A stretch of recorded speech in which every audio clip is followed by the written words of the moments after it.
Hi everyone, this is Koinzell here. So finally we have the Yae Miko Math Guide 1 ready.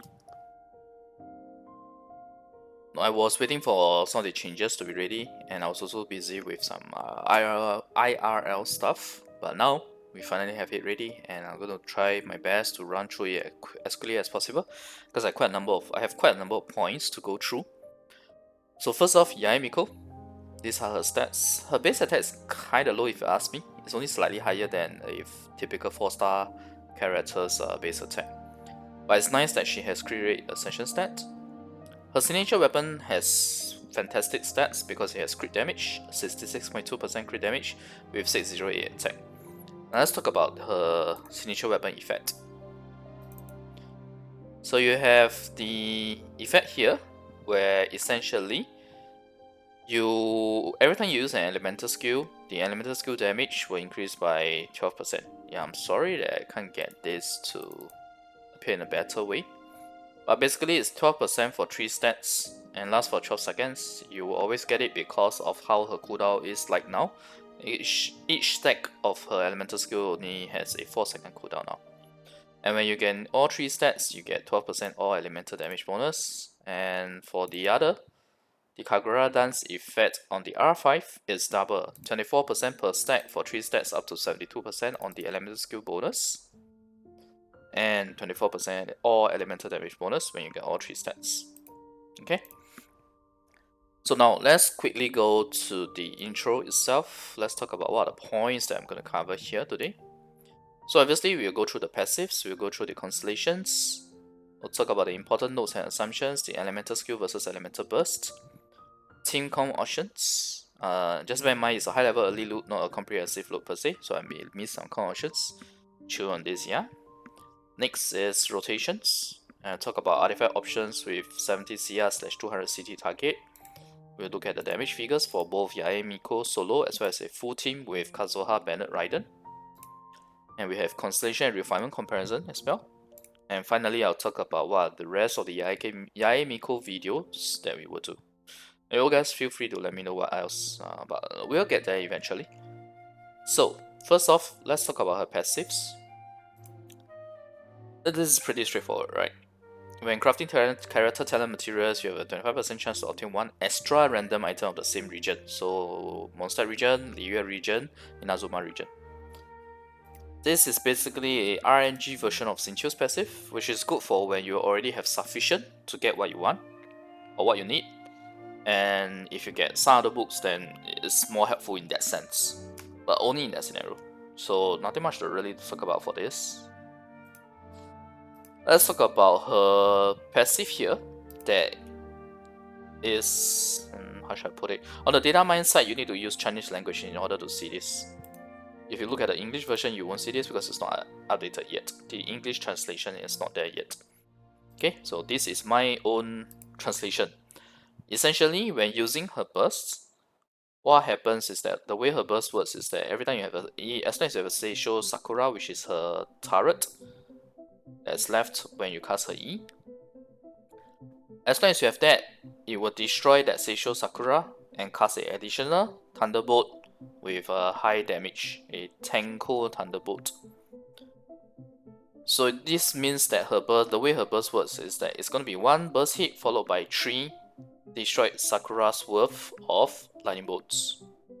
What this passive does is that when you use your burst, each of the Sakura that is destroyed resets the cooldown of your Seisho Sakura once. Which basically what it means is that once you use your burst, all of your Seisho Sakura, all 3 charges will be ready for you to use. Simple as that. So basically this encourages her playstyle to use burst, since you can immediately place all 3 Sakuras again after burst. Straightforward stuff. The next passive is a kinda conflicting yet interesting one, where every point of elemental mastery Yae Miko possesses will increase Seisho Sakura damage by 0.15%. This is not too bad, 0.15%. But this is a good to have passive in my opinion, in the sense that EM buffs you get from C2 Kazuha or Albedo or C6 Diona helps to provide damage bonus. I will go into detail, I shouldn't say later, I'll go into detail in in future videos whether it's worth it to go full EM on her. But I will have a little bit of EM comparison for you guys later. Just a little bit. But just to highlight, if you think about it, right, 0.15%, let's say you have a C2 Kazuha, that 200 EM boost is going to give you an additional 30% damage on the elemental skill, which is a really substantial boost. It's a pretty high boost. So this passive, even if you don't go full EM, as long as you have other kind of options like C2 Kazuha providing EM, or Albedo providing EM, or Sucrose. Yeah, why did I not write Sucrose here? Sucrose should be written here. Oh my god. Sucrose. Okay, that helps. And of course, if you happen to have artifacts that happen to roll with some EMs, it helps as well. Not the best, but it helps. Which makes the artifact farming easier. Okay, so that is for the passives. Let's talk about her constellations.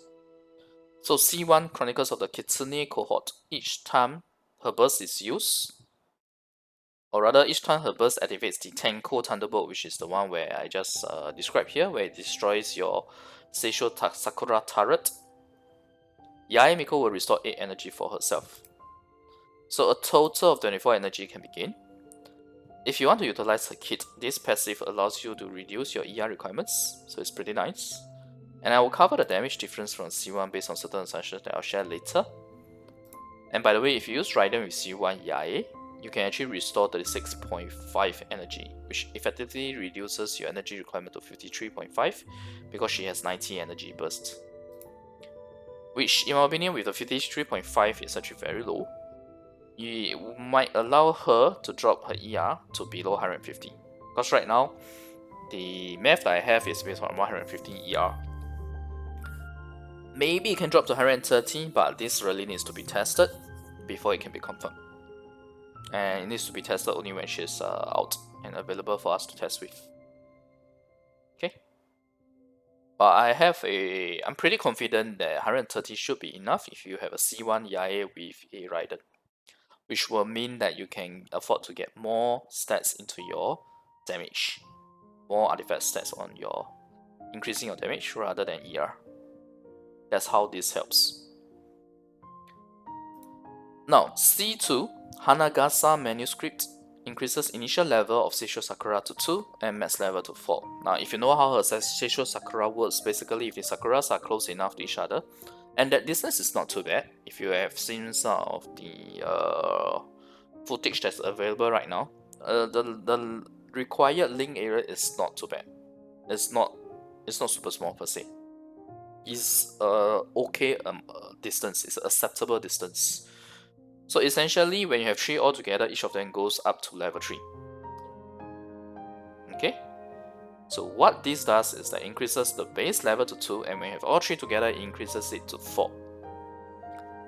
And the attack range is also increased by 60%. So this is very different from her previous C2. Her previous C2, what it does is that you get cooldown reduction based on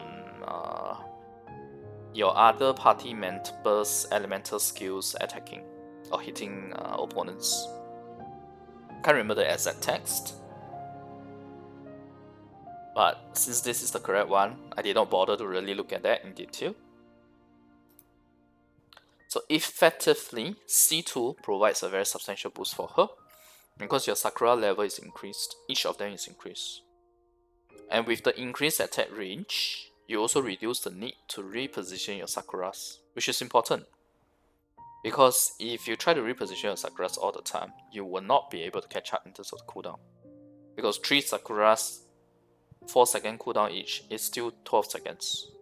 Okay, 12 seconds is still pretty long for a elemental skill, if you really want to compare. Now, fun fact, a level 12E, your burst talent, your elemental skill talent level at level 12, with a level 3 Sakura, has the same multiplier, exact same multiplier, as a level 8E, level 4 Sakura. So basically, you can think of C2 as a case where it's like 4 talent levels worth of boost, which is about 25%. But 25% strictly speaking to her E only. Okay, this is without counting her burst in the her entire damage rotation. This is just looking at for her E itself. It's about a 25% increase when you go from C1 to C2. Just her E. Let's talk about C3. C3 very nice. It also helps you further by increasing your elemental skill level by 3. And it's about an 18 to 90% boost just for her C alone. Okay. C4 Sakura Channeling. When Seisho Sakura lightning hits enemies, the lightning damage bonus of all nearby party members is increased by 20% for 5 seconds. So this is very similar to all other characters C4, where it basically gives you a boost to other party members. But the key difference here is that it works for Yae too. Because some of the other characters, the whatever buff that they get is only after the burst duration is done on those characters, and basically you're just buffing other characters. But for Yae Miko, it actually buffs her, and you can easily get a buff whenever your Seisho Sakura lightning hits an enemy. Even if it lasts for 5 seconds, this will always happen. Because when you cast your Seisho Sakura in a row, essentially what happens is that every second your there will be a lightning strike. It's just that it comes from the 3 different turrets. So with the fact that it works for Yae, that's very nice, and potentially enables mono electro if you really want to go hardcore full damage. Kazuha, Sarah, Raiden, Yae. Although this comp obviously has its cons, and I'll talk more about it in the team con section later. So C5, Mischievous Teasing. This is about a 21% boost for her burst alone, the 3 talent levels. Let's look at C6. C6 is the one that is so similar to Raiden's C2. Seisho Sakura ignores 60% of enemies' defense when attacking. So if you remember how C2 Raiden works, it also ignores 60% of enemies' defense when you are using your burst as well as using the attacks during your burst mode. Whereas for Yae Miko, it's an elemental skill, Seisho Sakura. So this is very OP. It's about a 43% boost if you look only at her elemental skill. So similar to Raiden's 42%. But I'll show you guys later in the Constellation comparison how it looks like once you factor in her burst. Because the thing about Yae Miko is her burst has very high talent multipliers as well. Very high attack multipliers as well. So it will diminish this percentage if you factor in the overall damage, as opposed to Raiden, because Raiden's E has a very small percentage on her overall damage output as opposed to Yae Miko's burst Q on her E. Okay, kind of reverse their position. So before I go further, I just want to quickly talk about some important notes and assumptions. Yes. So you should always be casting your Sakura with 3 in range of each other, so that level is always 3 or 4 at C2. All E bonuses should not apply to Q lightning that triggers based on E. This should be pretty straightforward, but I'm just going to put it out there. At first E cast, it takes about 2 seconds to start attacking. Now obviously, this is based on the available footage. You can see that at the 2-second mark, there is a effect or graphics or animation on top of the turret. And 1 second later, you'll see that the lightning strike will connect. Okay, so this 3 seconds here is not 3 seconds on top 2 seconds, it's 3 seconds in total. So her E lasting 14 seconds should have 5 strikes in total per Sakura. So with 3 Sakuras, you will deal 15 strikes in total within the full duration of the 14 seconds. Or technically speaking, you can say it's 16 seconds. So anyway, 150 ER is assumed to be sufficient given her 90 energy costs, and you are definitely not going to use her as a single electro character. 191 ER is included as a permutation, as a worst case view. And I'll quickly run through the figures later before we go further here, once I finish the important notes and assumptions. So C1 Yae with Raiden will likely require less than 150 ER. I'm thinking it will need about 130, but to be tested when Yae goes live. In fact, you might need even lower than that, because her burst has a long cooldown of 22 seconds. Unless you have C6 Raiden, then yeah, different story for that. C6 Raiden actually increases your ER requirements, but it allows you to use your burst earlier, which makes your whole entire rotation even stronger. So it's definitely a good thing. Now, next point, artifact set used here is 2-piece Thundering Fury with 2-piece Glass or Shenhe. Does not mean that this is the best set. Please take note of this. This does not mean that it's the best set. I will do detailed artifact build comparison in future videos. In fact, in this video, I'll talk about what are the artifact options that I'm looking at, and then we will do detailed math in another video to compare them. Because they definitely warrant a video by themselves, this particular topic by itself. Okay, so 2-piece Thundering Fury and 2-piece Glass / Shenhe is used here as a generalist set. But it does not mean that it's the best set. Let me finish the math on that and I'll do a separate video for you guys. Okay, now before I go further, I actually wanted to include this in the damage figures section. But just to quickly show you guys. So permutation that we have here is attack percent sense, attack sense, electro goblet, and crit damage circlet. The next permutation I have here is with ER sense instead of attack sense, in case we really need it, maybe at C0. And then you have one interesting option here with EM sense, electro goblet, and crit damage circlet. Okay, so EM sense for us to try out some stuff here. So these are the stats. CRC remains the same, it's going to be 70, 200. The difference is obviously the attack. If you don't use attack sense, your attack drops to 1.7k attack without the buffs from other teammates. Okay. And like I said, the target ER is 150 across. Other than when you are using ER sense, then we drop it a little. Instead of 202, we drop it to 191. Okay, so 191 ER as a worst case kind of scenario, where at C0 you need this amount of ER. Personally, I don't think you need that high, but it needs to be tested out to be sure. Okay, so these are all the different damage sources that we have here. Okay, now let's go back to the next point, which is Elemental Skill versus Elemental Burst. So at base level 9 for both, her burst does about 2144% with a 3-second setup and about 1 to 2 burst animation time, while her Elemental Skill does 2417% at C0. So 2417 is already higher than 2144, right? And if you have C3, it's going to go all the way to 3555%. Because of the Sakura increasing from level 2 to level 4, as well as C3 increasing your burst talent level from, your E talent level from 9 to 12.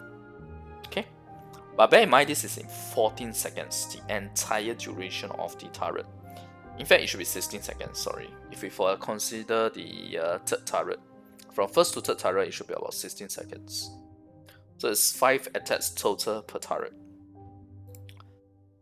So from the multipliers, I hope it's clear that although her E overall damage is higher, you should still use her burst with 100% uptime because it's higher damage over a shorter duration. We're talking about 2144% over 5 seconds, which is about 429%, versus a 173% for Z0 and 254% for C3. And bear in mind this is based on 14 seconds. If I were to stretch it to 16 seconds, it will be even lower, this figure. So I hope you can see that her burst provides you a higher damage per second because it helps provide you more upfront damage immediately. So to conclude, right, her burst is her upfront damage, her elemental skill, her E, is her off-field damage. Think of it that way. So when you need higher damage, you need a burst in damage, use her Q. And then you use her E as a off-field damage while you use your other characters on-field. Very straightforward stuff. But I just want to let you guys know that the burst is very high on the talent multipliers. It's worth using. Okay. So let's talk about team comp options. Like I said, it's a very high level early look. It's not a comprehensive look per se. So I may miss some comp options, so please chew on that, yeah. So I'm not going super in detail here. We'll just look at 2 comps. Electro Hyper Carry. So 1 Anemo plus Bennett plus 2 Electro. Effectively, that 1 Anemo should be Kazuha to make sure that you really buff.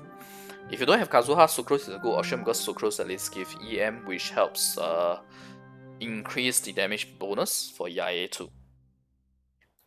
So in this case, when you are doing an Electro Hyper Carry, instead of going for Electro Charge, we go for buffs and heals provided by Bennett. Pretty straightforward, and you have basically Kazuha and Bennett buffing both Yae and Raiden. Now, while C6 Sarah can provide better buffs than Bennett to Yae and Raiden, Bennett also helps to bring healing into the team. If you have C6 Sarah, you want more damage, and you can afford to drop heal, you can definitely replace Bennett with C6 Sarah. That's up to your personal preference. Like I said, if you want more damage and can afford to drop heal, you have C6 Sarah, go for it if you want to. Or, if you don't have Raiden, C6 Sarah will be a good choice here. So if you put C6 Sarah to replace Raiden, you are going for a option where you are all out buffing Yae.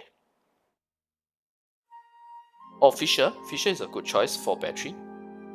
So in the Electro Hyper Carrier, I'll say that the only flat slot is the second Electro character here. Kazuha, Bennett, and Yae are pretty much required.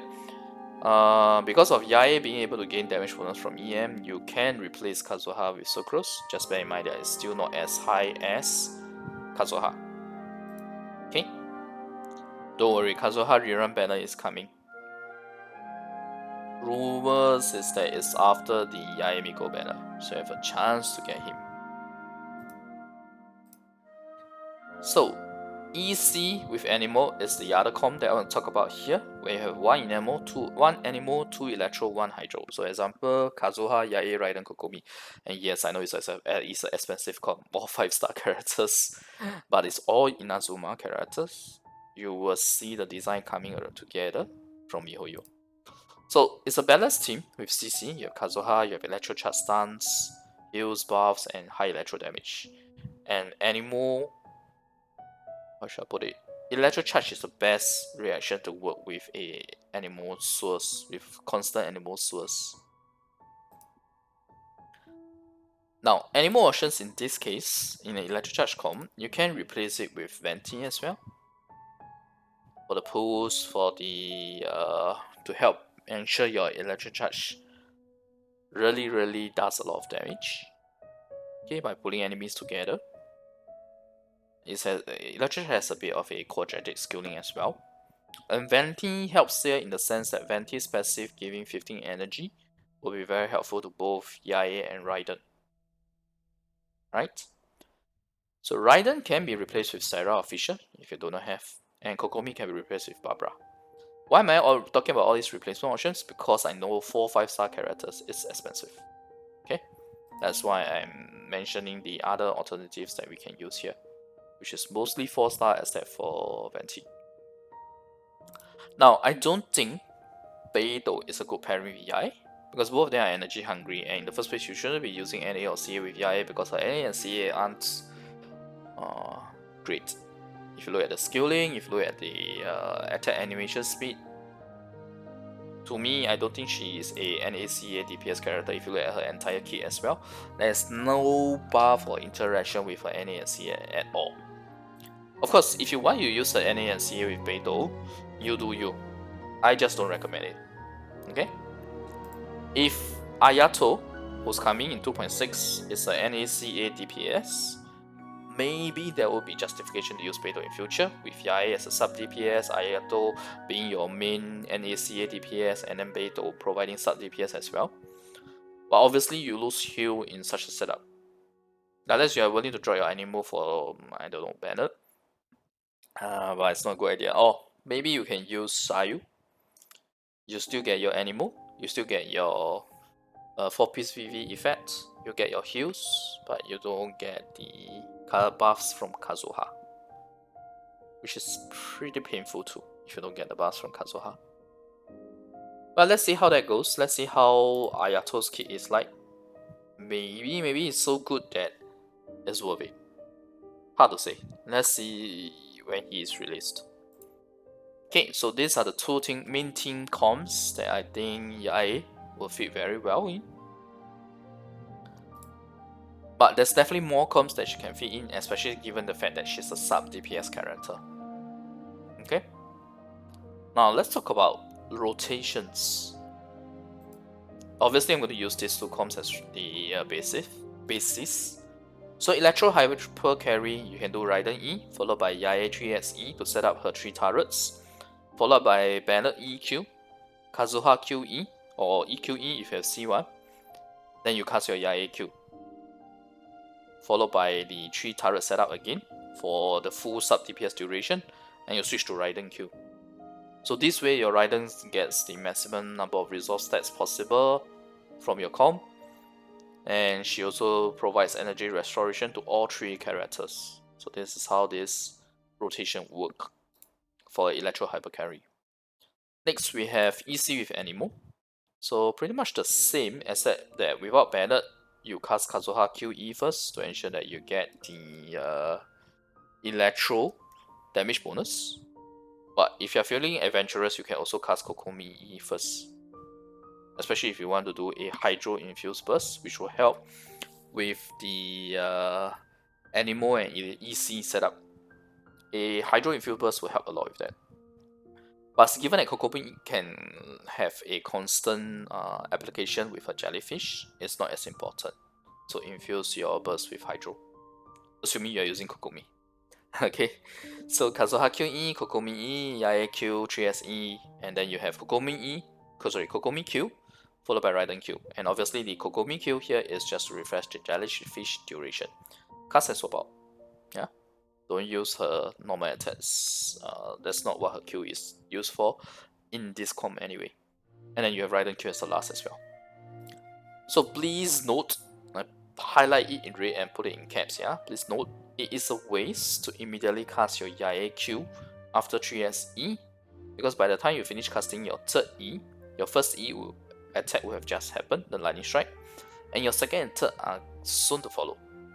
So you should not cast your Q, because if you cast your Q, you're going to waste your second and third strike, or rather your first Lightning Strike coming from your second and third turret. So hence, we swap in the other characters. You see here, after Yae 3SE, I'm using the other characters here, right? To allow the 3S Yae E turrets to attack once or even twice, depending on your comp, whether you have C1's Kazuha as well, before you use Yae's Burst. So that's why the rotation works like this. We are trying to maximize, we're trying to make use of the timing to do as much damage as possible, and to ensure that the rotation is smooth as well. Okay, now with this understanding here, with the fact that you understand that you have to waste a bit of time, or you need to do some setup for her 3 turrets, this also means that for Widsith, because I see some misinformation out there saying that Widsith is even better than her signature weapon. That's very wrong. I'll show you guys now why. You have 10-second duration on Widsith and 30-second cooldown. It's really bad for Yae, okay? Because number one, she's going to be wasting about 3 seconds to set up her E, and you got another 6 seconds to wait for your 6 lightning hits. Obviously, you are not waiting, you are doing all these rotations here, yeah?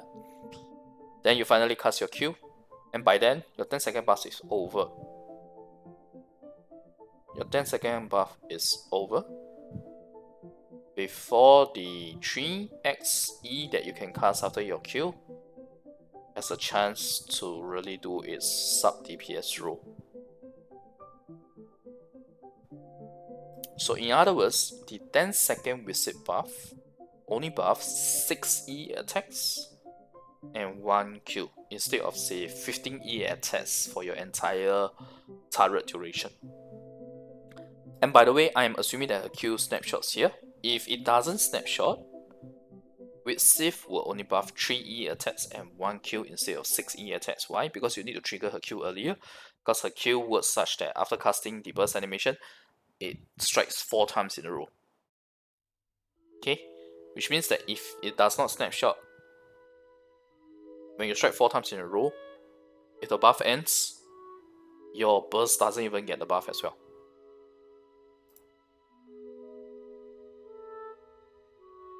So this is not good for Yae.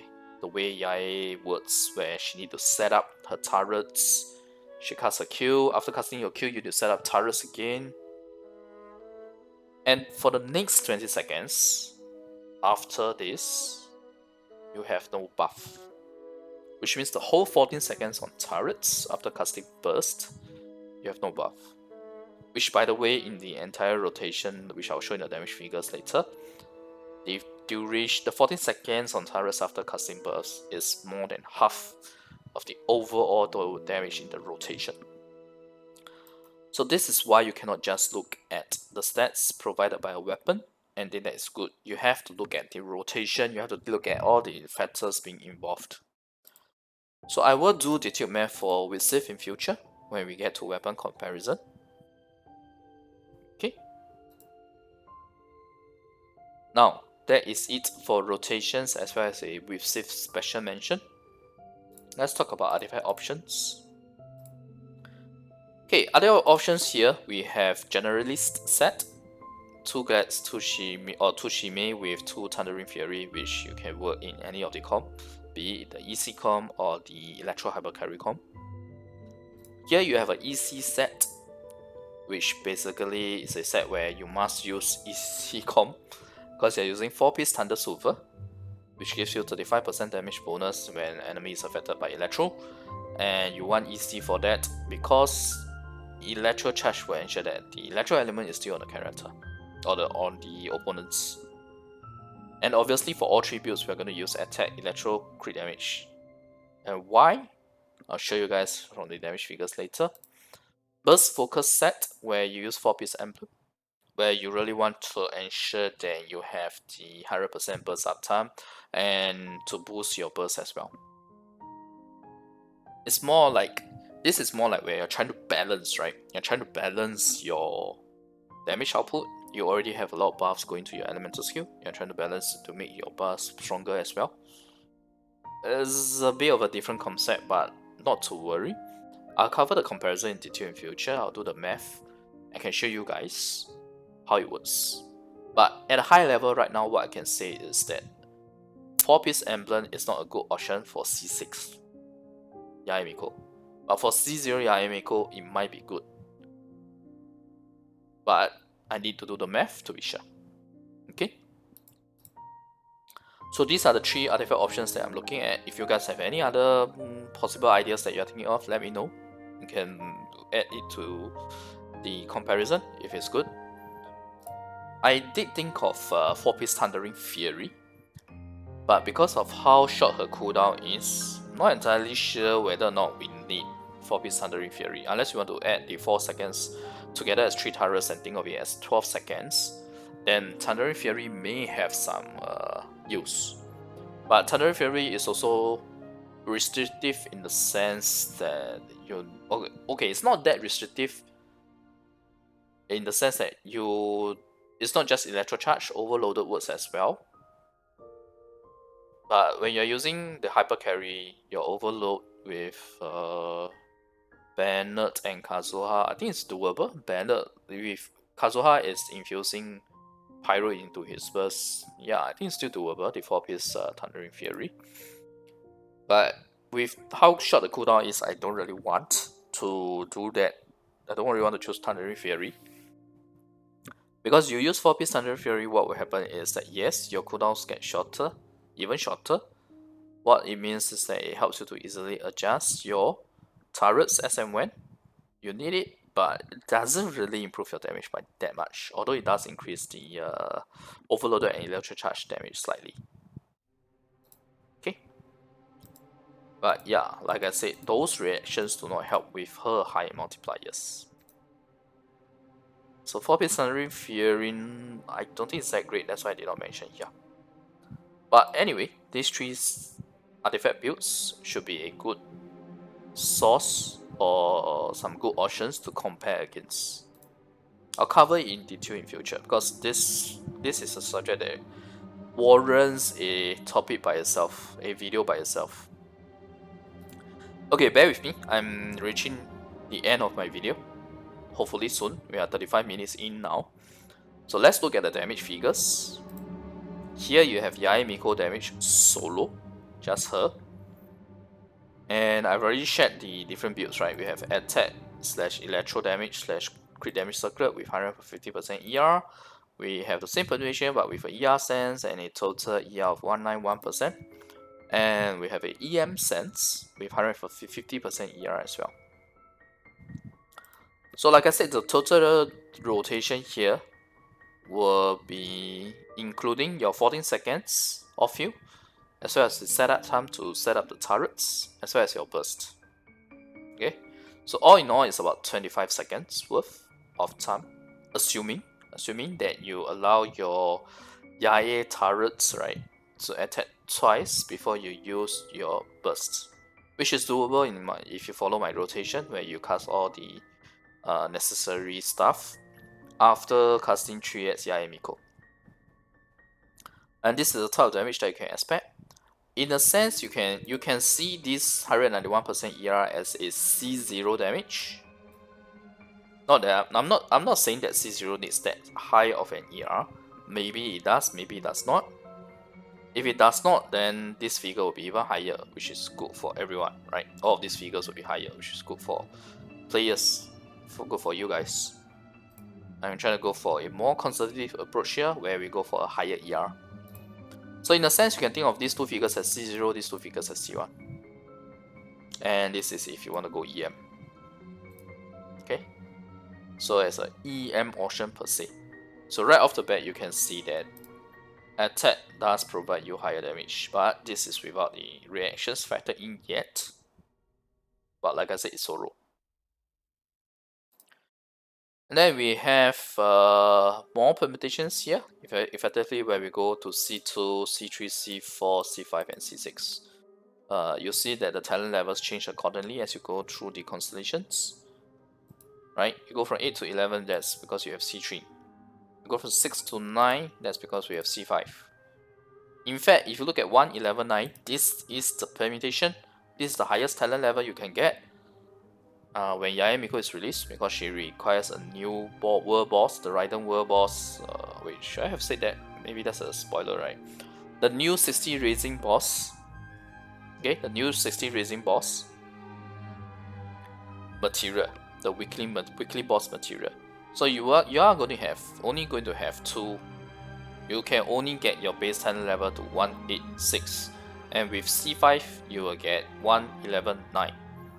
So effectively, you can think of this as the best or the highest figure that you can get upon release if you are a will.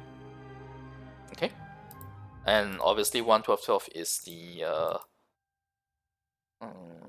highest damage potential. I can't say maximum because you can still crown her. I am not doing the math for the crown. Okay, we just look at it this way, because crown is still very far away because of the fact that she uses a new weekly boss material. So let's look at the damage figure. At the highest potential, she can do 480k at R1 and 563k, or rather 564k at R5. It's very high for a sub DPS, right? This is solo, by the way. This is without all the different kind of crazy buffs. This is just solo. Although, granted, it is a longer duration because it's 25 seconds. It's longer than the typical burst characters duration. Like Raiden is very short. Raiden is just a 7-second burst. Other characters typically is the burst duration is 12 seconds or 11 seconds in the case of Ito. 10 seconds in the case of Yoimiya. So I think you get where I'm coming from. This is definitely a longer duration than the other main DPS characters. But in the first place, Yae Miko is a sub DPS character. majority of this damage here is coming from off field. While you are doing while your main DPS is dishing out their main damage, while you are doing your rotation setup, etc., Yae Miko is still dishing out damage consistently. That's the beauty of her as a sub DPS that relies on her elemental skill rather than her burst. Okay? So this is a very good damage. Let's look at per second. If we divide it per second, then of course it's lower because it's 25 seconds. So we have 19k and 22k at the highest potential.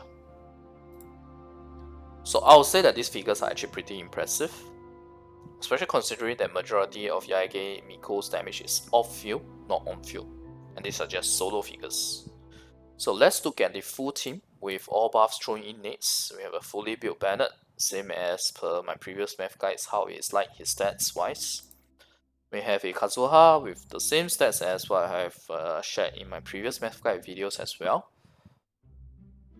Okay, so obviously I'm going to assume R1 Freedom Swarm use when your Yae is using a R1 KV, which is her signature weapon, Kagura's Variety, and R5 FS for R5 KV. Sorry, that's a typo. R5 KV. Okay, so let's look at the full damage, or rather full team damage with Kazuha, Bennett, and Raiden. Bear in mind, this is not the highest damage potential, by the way. If you use C6 Sarah, it's going to be even higher.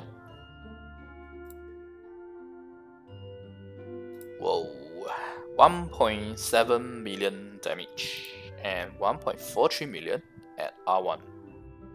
This is our dear Yae Miko's damage with Kazuha's buffs, Bennett's buff, and also Raiden's buff if you consider her burst damage boost. Because this is a full rotation, this includes your Q, this includes setup time for turrets, this includes a full 14 seconds after your Q. Okay? So total DPS wise, this is damage per second in the 25 seconds. This is looking really good. Right? R1, you have 57.5k per second.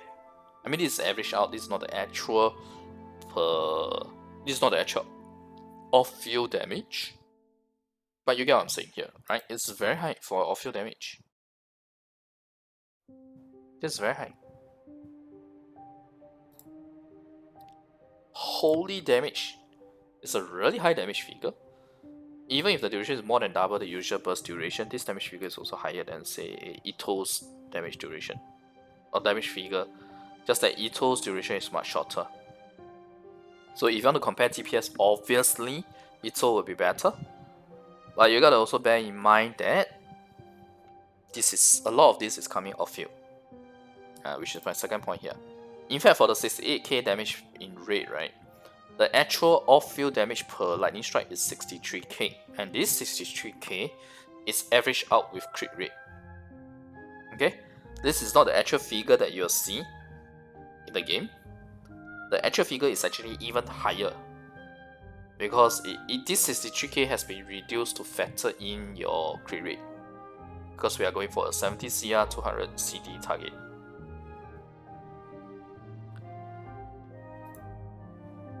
It is also, this damage figure is per strike, not per second. Typo here.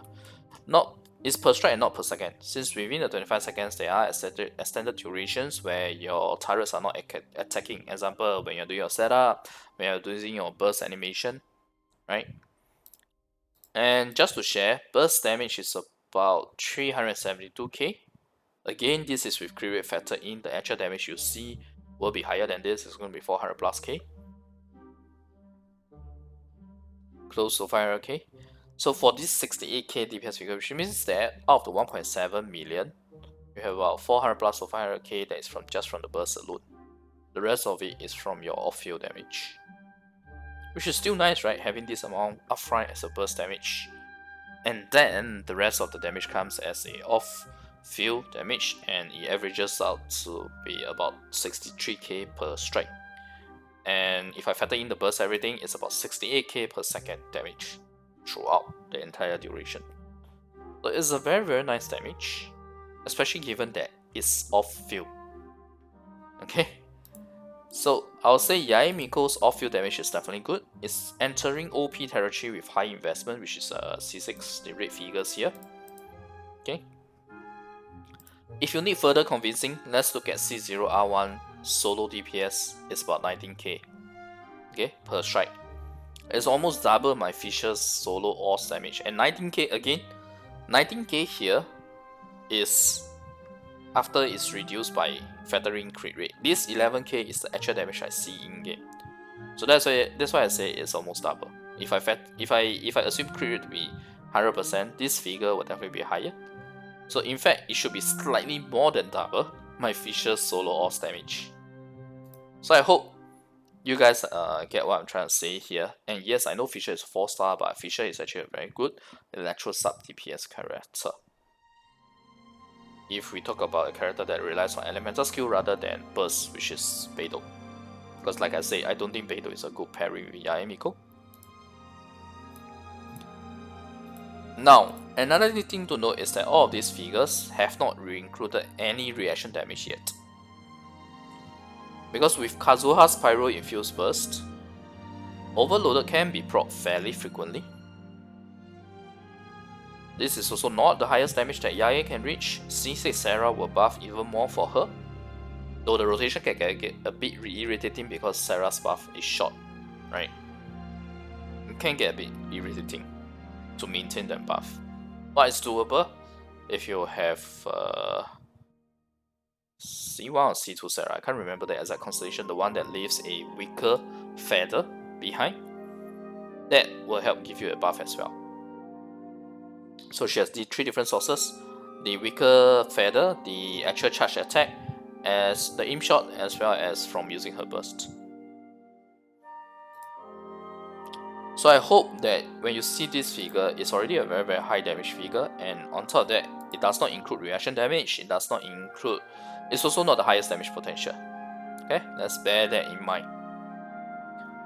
So I hope you guys can see how good her damage is here. And remember, if you're seeing all my math videos so far, right, you know that I don't try to exaggerate the damage. My damage more or less is pretty consistent with what is there, unless I have a wrong assumption, like in the case of Yunjin with Yoimiya. But that's the first one so far. The rest are all very close to the actual figures. Okay. Now let's look at Constellation and Refinement comparison. So if we just look at without Kazuha, Bennett, Raiden, we look at solo. When we go from C0 to C6, this is the entire list of the damage from R1 and R5.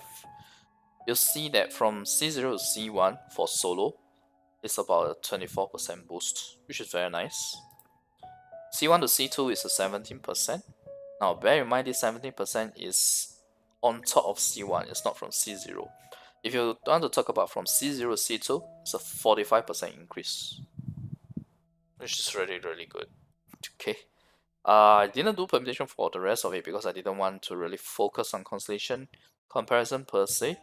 I'll probably do one when it comes closer to Yae's release date. Okay, one that really looks in it, look at it in detail. But okay, this is already very good information in the sense that it gives you the view of the percentage boost that you get as you go from each individual constellation. And finally, you have C6 giving you 31%. Now this 31% instead of the 43% that I shared earlier when I talked about her constellations is because her burst does contribute to a much higher percentage in terms of her overall damage as opposed to Raiden's elemental skill. Okay. So in fact, when you go from C0 to C6, you get a 150% damage boost, which is pretty high from C0 to C6. C0 to C6 typically is about 100%. This is 150. But this is solo. Okay, this is solo. How about if I include Kazuha, Bennett, Raiden? If that's the case, then we start to see stuff like C0 to C1 dropping quite significantly, almost halved. Why? because with all the attack buffs that we are getting, Kazuha, especially Bennett, giving you 1000 plus attack, Kazuha giving you either 20% or 40% attack boost from the Freedom Swan. All of these contributes to a diminishing factor for the loss when you go from a attack sense to a when you go from an ER sense to attack sense, you don't gain as much because of all the buffs here. If you take out Bennett, this percentage will be much bigger. If you use it, if you do it in a EC comp, for example, in the EC comp without Bennett's crazy buff, this will be much lower. Sorry, this will be much higher, because Bennett, other than giving 1000 plus attack, you will also be using a 4-piece Nobles. 4-piece Nobles will give you another 20% attack. That's why the advantage of going from a ER sense to attack sense here from C0 to C1 is diminished, but it's still good. Okay, it still gives you a boost. Now you have C1 to C2, 17%, 14%, 5%, more or less consistent, more or less the same. Okay. Again, C4 here has a diminishing effect. Initially, solo is 10%, now it's 5% because we have Kazuha giving a whole lot of damage boost, and Raiden giving damage boost as well. Because this is C2 Kazuha. C2 Kazuha gives you 200 EM, that's already 30% damage boost, on top of Kazuha's passive giving you, or in my case, it's about 47% damage boost. So it's already a 77%. So the 20% from C4 suffers a diminishing return, resulting in a lower percentage figure. And then you have C5, you have C6, remaining very constant. So with Kazuha, Bennett, Raiden, all the buffs coming in, we still have a total boost of 120% when you go from C0 to C6. Still very good. Okay, the constellations are actually some of the better constellations to get. Although if you ask me to choose, her C4 and C5 would be the weaker ones, as you can see here. But given how good her C6 is, when you go from C0, or rather when you go from C3 to C6, the C6 helps negates or makes up for the lower value from C4 and C5. Alright, so this is the constellation comparison. Refinement is very, very straightforward. Refinement comparison between R1 to R5, be it Yae solo or Kazuha with Yae with Kazuha, Bennett, Raiden, is still about 18%, 18 to 19%. Okay, so I hope this is very, very straightforward. Weapon refinement wise, I'll talk more when we do weapon comparison, but at least you know that for Yae, this is the type of percentage that you can expect. This is not bad, not great as well. Yeah, great will be 20 plus percentage. 18-19% is okay, is average, but it's not bad. Bad is Kokomi. You get like 11% increase. Okay, Kokomi is a donut weapon. That weapon is like the worst 5-star weapon ever. Alright, I've reached the end of the video. Now I'm going to talk about what are the other Yae Miko videos that I'm going to do. I'm going to do artifact builds comparison. I'm going to do a weapon comparison or specific weapon math before we do the weapon comparison, depending on how complicated the math may be. We'll do an EM comparison as well, like full EM or partial EM hybrid, or just attack with hybrid with EM buffs from animal characters like Kazuha or Sucrose, C2 Kazuha or Sucrose, and more. So let me know in comments if there are any specific math that you guys would like. I'll see if it can be done, but it's not going to be soon. We do have this pipeline to clear first. Especially this, I myself is very, very interested in doing the math for this, so that I myself know what to farm for her too. Okay. So I may have missed out writing a TLDR session here, but the gist of what I want to say, I'll just quickly summarize here. Yae Miko constellations are good in terms of overall constellation value. When you go from C0 to C6, is pretty high, the boost. Yae Miko's damage is also very, very high. If you consider the fact that I have not included any reaction damage figures here, This is also not her highest damage potential. There's no C6 era. Okay. Yeah, so 1.7 million off-field damage. Okay, off-field plus her burst in about 25 seconds. And then you have also the damage per second. Still pretty substantial. Okay. What else? Yeah, Widsith is not good for her. This is my explanation on why Widsith is not good. Rotations are here. I hope it's helpful to you guys. I will test it out as well when Yae is released. Artifact options, let me know if you guys have any other artifacts that you are thinking of, and we'll see if they are good and whether they should be included for comparison. Okay. And team comps as well. Okay, so I hope the math guide 1 has been helpful to you guys. I tried my best to go as fast as possible, but it's still almost an hour. But it's also because I really have a lot to cover as the first math guide. I even thought of cutting my math guide shorter, like maybe just end at artifact options instead of showing any damage figures. What do you guys think? Let me know in the comments if you want the math guide to be shorter, and I'll try to cut out certain sections to be covered in a separate video, like math guide 1.1 for example. Okay, let me know in the comments, guys. And thanks for watching, thanks for spending your time on this. I hope the analysis has been helpful. If you like the content, remember the video and click subscribe for more. Bye.